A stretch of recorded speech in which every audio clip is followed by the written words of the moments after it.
gotten a lot of questions over the past year, and I'm going to try to answer some of them, and I'm going to show you how the countertop has aged. I don't think it's yellowed. My husband's shaking his head no. I don't think it's yellowed at all. I don't think it's changed color at all. Now, we don't get a lot of direct sunlight on our countertops inside our kitchen, so I've read that that could be a factor that has the epoxy tend to yellow. So I did consciously pick a product that hopefully wouldn't yellow.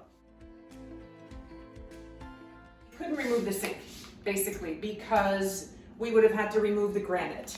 So you can see there, there's an edge. So I basically taped the sink off with plastic, and I let the epoxy just drip into it, and it worked out great.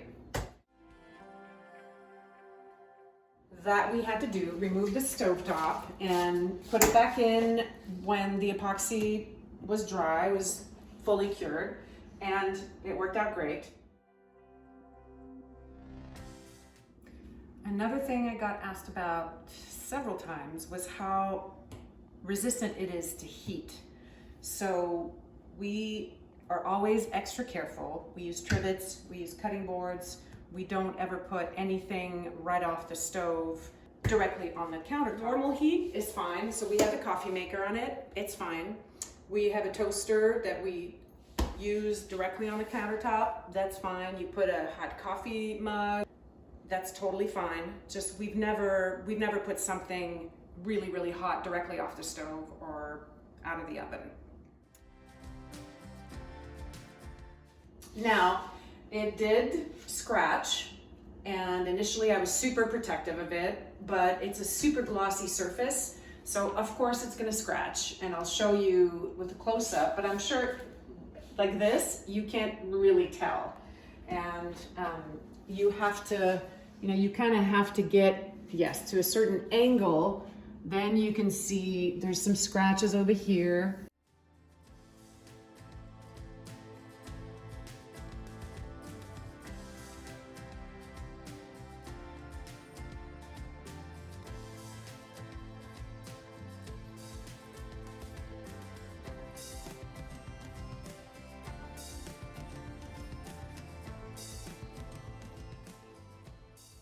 Of course, it wasn't our dream countertop, but we were working with a super small budget. We were remodeling the whole house ourselves, and it was the most cost-effective option that we actually liked the look of.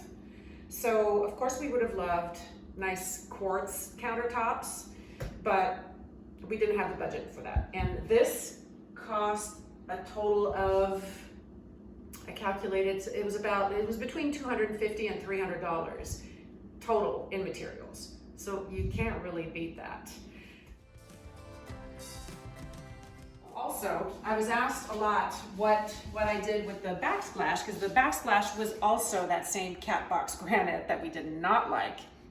So I ended up doing peel and stick aluminum tile. Another budget-friendly thing that turned out pretty good. Again, not our dream backsplash, but it was a pretty good choice with the budget we had. It's a little ring stain over here.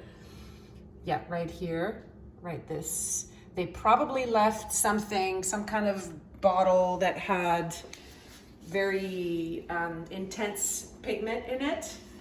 Probably left it on a countertop for a long time because we haven't had any issues.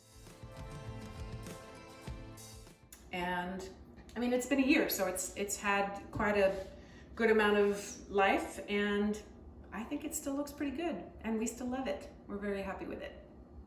And thanks for watching.